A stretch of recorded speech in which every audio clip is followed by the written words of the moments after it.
I am so full right now. I feel very uncomfortable, and this is what has prompted my episode for this evening.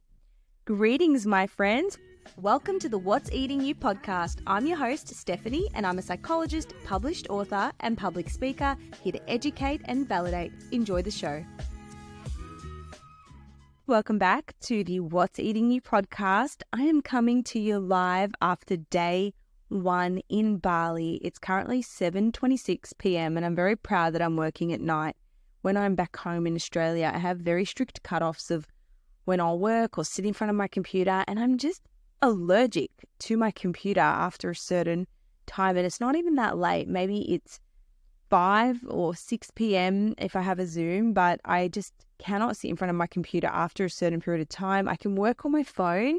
So this is me stepping out of my comfort zone and actually working and recording this podcast. But it doesn't feel like work because the podcast for me it's like therapy. It just allows me to debrief. And I'm really excited to listen to these years later and think, oh, wow, that's what I was doing on Tuesday, the 6th of February at 7:27 p.m. So I have arrived in Bali. Thank you all for following my journey if you are. And if you're not, you can check it out on Instagram. But essentially, I am here because of the Women's National Fitness Academy, which starts in 2 days' time. So I thought I'd get here a few days earlier, start my journey. And I've made Bali a work-life destination. I'm still doing my regular day-to-day. Nothing's really changed. And I'm just so used to this lifestyle, and I absolutely love it. I'm staying in the same accommodation as last time, right next to the gym I go to, and it's super easy, so I can pop in and out if I have a call or a meeting to attend. And yeah, I'm really loving it. I'm very excited because my partner is coming this time. He is arriving on the 16th, so 10 days from today, 2 days after Valentine's Day. Anyways, that doesn't matter. And I'm keen to show him my happy place. I'm so excited for him to see why I love Bali so much and how I feel when I'm here, because we really want to travel. We really want to do the whole digital nomad thing. Obviously, that was tricky because we had his dog, Jax, but Jax has now passed away. So moving around is going to be so much easier, but there's just a few things we need to wrap up. So our lease is up March 4th. So we just need to decide where we're going to go and what we're going to do. But this year, my theme is adventure and abundance. So bring on the adventure. But yes, I'm alone. I did meet some friends today that I met last time I was here, so it was good. It feels as though I have neighborhood friends who are always here, which is nice. And I had a really positive, great day. I had a couple of Zoom meetings. I did a morning cardio session. I didn't get a lot of sleep last night because I was wired and excited. I went by the pool. I did a cold ice plunge. And most importantly, I did a lot of things that were hard today. And I always talk about doing the hard stuff, because doing hard stuff makes your brain stronger and makes you able to deal with hard situations in day-to-day life.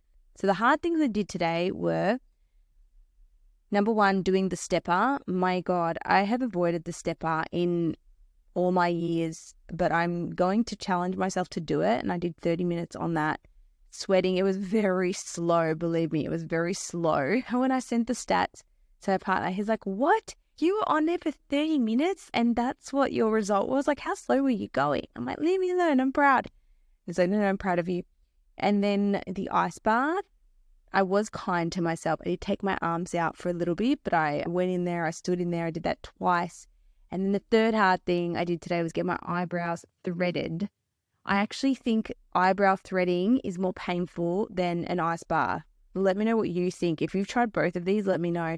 Threading hurts so much. And last time she threaded my whole face. I don't know if I told this story on the podcast, but it just started with my eyebrows and then she upsold me and she started threading my upper lip, because when you're Greek, you have a mustache. And then after the upper lip, she's, oh, you've got some hair on the side. Do you want me to get it? I was like, okay. I ended up getting a full neck to forehead threading. She threaded my chin hair. I didn't even know I had chin hair. Thank God I haven't grown a beard back, but I'm tempted to go back and get threading done. Maybe I'll get my sideburns I have sideburns. I didn't even realize it. But anyways, embrace, love who you are. Why am I doing this episode? I'm doing this episode because being full reminded me that recovering from an eating disorder is hard and you have to face hard things. And sometimes I reflect back when I'm having a feeling or an urge and I was like, oh my gosh, I recognize this. This used to be the time I would force myself to purge. Or oh, I recognize this. This is when I used to feel really guilty. And it's weird because I recognize the feeling, but my emotion is different and my reaction is different. So there's all this debate about, do you ever really recover from an eating disorder? And I think a lot of it is you can still get the feelings, you can still get the thoughts, you still get the urges, but your response is very different. Your behavior is very different and the distress that it causes is very different. So let's get into today's episode. I'm going to cover the hard things you need to do or that are going to come up when you're recovering from an eating disorder or improving your relationship with food, because it's reality and anything worth achieving is hard. Life is hard, but you can choose which hard you want. So number one is what I'm doing right now is sitting with fullness. Many people with disordered eating or an eating disorder struggle with feeling full. Most often they'll associate being full with being fat, not having control, eating too much, feeling anxious they're going to gain weight. And for me, I went and had this burger I'm obsessed with. If you're in Bali, go to Cafe Vita. It's an organic cafe and they do the most amazing roast chicken burger with coleslaw and aioli and chips. Chef's kiss. It's so good. And on a gluten-free bun. Slay. And I was looking forward to this and I was like, yay, I'm so excited for this burger. Let's do it. But I was so full after I ate it. I waddled home basically. And as I was waddling home, this is the feeling I used to feel before I'd make myself purge. Trigger warning, I'm going to be talking about purging. Apologies, I probably should have put that in at the beginning. I'll pop it in the show notes. And I was thinking, but I don't do that anymore. And do you know what's funny? I got this the other day as well. After dinner, I went to Bali Gelato and they've got these incredible cookie pies. It's like a pie, but it's a cookie and it's epic. It's the most sweet thing you've ever seen. And you know when you're in that zone where you really feel like dessert and you're like, I need this now. I was in that zone. So I bought half a liter of ice cream because I don't like buying ice cream and just eating it standing there. I feel like that's purposeless. I like to eat ice cream in front of a good show or while I'm relaxed. So I always just get takeaway, but the only options is a liter or 500 litre tub. So I end up paying like $50 for ice cream. It was $23. And I got the cookie pie. When I got home, I'm like, I'm really tired. And I just put it in the fridge and went to bed. That's a good sign of recovery, by the way. You don't feel compelled to eat things in the moment. And the next day I had it, but I had half of the cookie. And as I'm eating it, I felt so sick. I was like, I feel so sick. I feel so unwell. I couldn't stop saying it. I feel so unwell. And that feeling was a feeling I would have got and I would have purged in the past.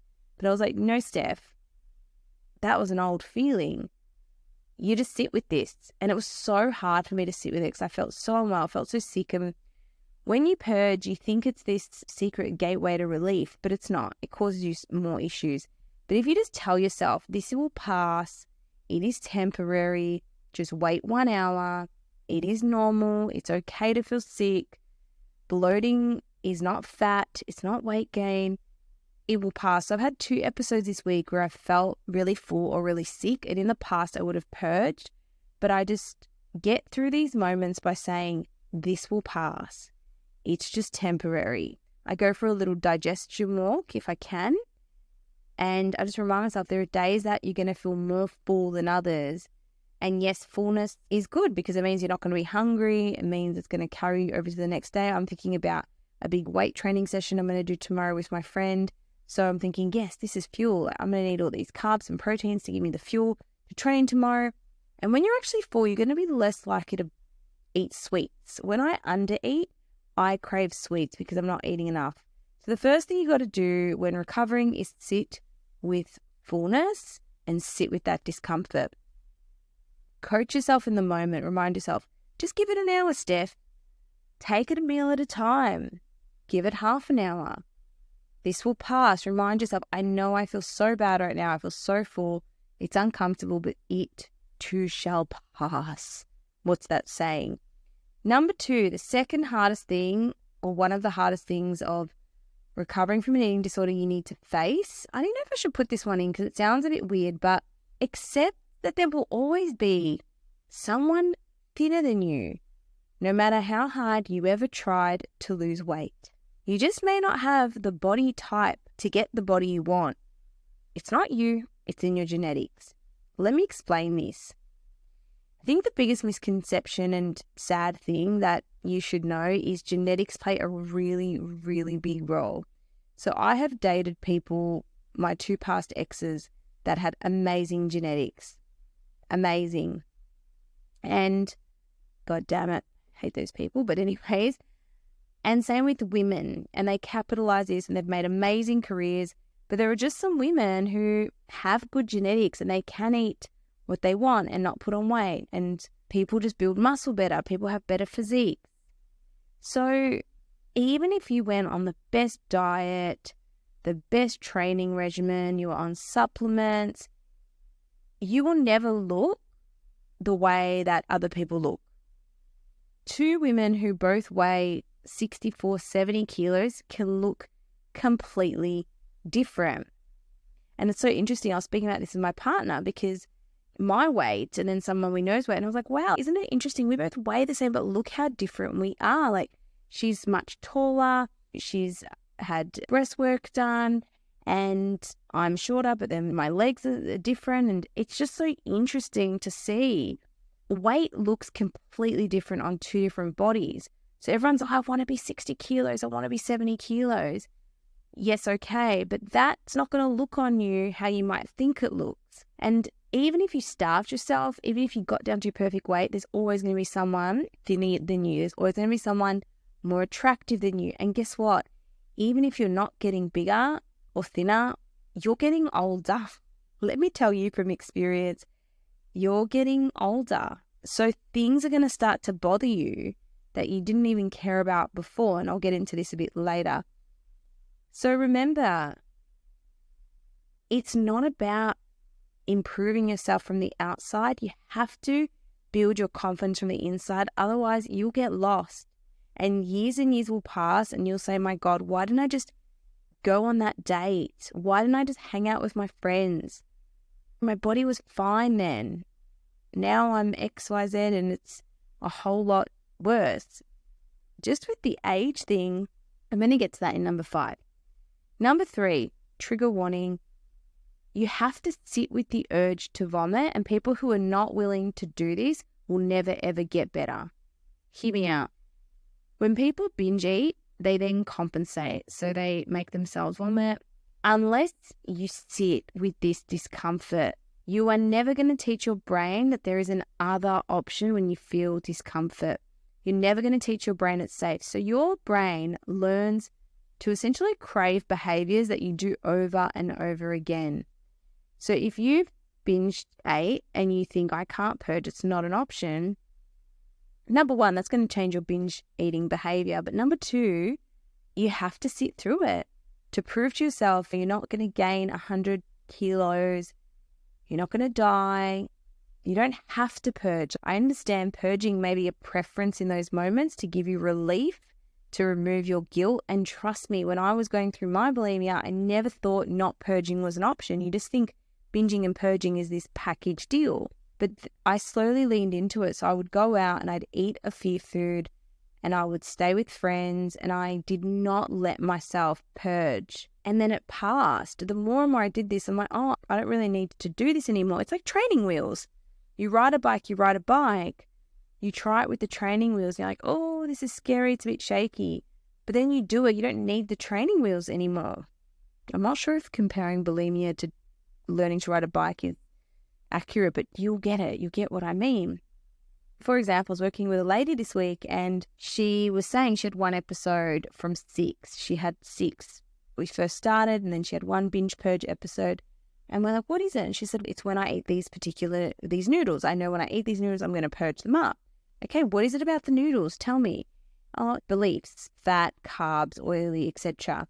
So we're going to do exposure therapy where she's going to eat the noodles and not purge them, but we're doing it in a way that's safe. So she was going to do it for dinner, and dinner was her most vulnerable because no one was around. It was more safe. And I said, no. We're going to do the noodle exposure at work. You're going to make the noodle dish and you're going to have it at work because that's going to be a lower level risk environment where you are not going to be as tempted to purge and it's going to be harder to do. We are motivated to do what is easy. So we need to make the things we're trying to stop as hard as possible. We want to make purging as hard as possible. So do your exposure in an environment you can't purge. And we want to make succeeding as easy as possible. Sit with your urge to purge. And you can start with 5 minutes, 10 minutes, half an hour, 1 hour. But unless you try this, it's never going to get better. Number 4, hard things you need to do when you're recovering from an eating disorder if you want to get better. Do the things you were losing weight to do. Let me repeat that. Do the things you were planning to lose weight to be able to do. So example, go on a date. This was me. So I went through a breakup in 2019 and I went to Thailand and I did this really intense retreat. It was very good, but it was very intense and I was so fit after. I was training 3 times a day. I was so fit. I was lean. I was at my lowest. I was I won this breakup. I'm the hot ex. Anyways, and no, not really. But within a year, I'd gained 10 kilos and plus some. And then I cut my hair short and my hair was my security blanket. So I was like 10 kilos heavier with my short hair. And nothing wrong with short hair. I just didn't feel comfortable in it. And I was like, wow, how can I go out there like this? I don't feel my best. But I said, Steph, you don't get to decide who finds you attractive. You don't get to decide who might like you. And you're going to just go on dates for fun. You're just going to see what happens. So I went on dates at my heaviest where I would never normally do that. But no, I have to lose weight before I go on a date, or I have to lose weight before I go out. Going on dates was one of them for me. Stop thinking you need to fix yourself. Stop thinking you need to lose weight before you go on dates. And guess what? People were interested in me and they liked me. I didn't feel the same way, and that's okay. Maybe it's because we had the same karaoke song, Miley Cyrus. What's it called? I can't wait. See you again. Yeah, turns out we had the same karaoke song. Me and this guy we went on a date with. Go shopping. Do the thing you were losing weight to do. Go shopping now. Have sex with the lights on. Stop hiding your body. If you want to be confident in your body, you have to do the things that someone with a confident body would do, or someone who you think with a confident body would do. Own your body. Look at your body. Touch your body. Put that moisturizer on. Caress that leg, girlfriend. Do those things. One of the things my partner says to me is, I was so attracted to you because you were so confident. I was masking. When we first met, I didn't feel my best. I was at my heaviest, but I did this whole transformation psychologically, and I said, no, the next guy that comes along, I am so worthy. I have so much value. And it's not that I didn't value myself. I believed I needed to look and be a specific way to attract a certain type of person. So not true. And he says that to me, he's like, your confidence, but it's because I was not willing to take crap after my last relationship where I was people pleasing and oh my God, this relationship I was like, nah, I'm being straight out with what I want, what I need, who I am, what I stand for. And he actually respected that. This is a real personal episode. Why am I going into so much detail? It's the Bali effect. Spilling all my secrets. All right, next thing about what's hard about recovering from an eating disorder. 5. This relates to my age one earlier. Accept the parts of yourself you cannot change, and believe me, it's more than just fat. Let me give you an example. I never thought I needed to worry about anything but my stomach. It was just always my stomach. I had an issue. Everyone with eating disorders has stomach issues. Until I realized so many of the women my age have breast implants, Botox, And I'm not against surgery by any means, but aging, wrinkles popping up out of nowhere, your boobs, they're not sitting like they used to. And then you start to realize, wow, I used to just worry about my weight. Now it's my wrinkles, it's my arms, hair. Even people worry about their hair thinning, grey hairs, facial hairs. So think about this. If you don't accept yourself now and love who you are as a person now, it's going to be more than just fat. It's going to be more than just wanting to be thin or fat. It's going to be your knees. It's going to be your wrinkles. It's going to be your hair.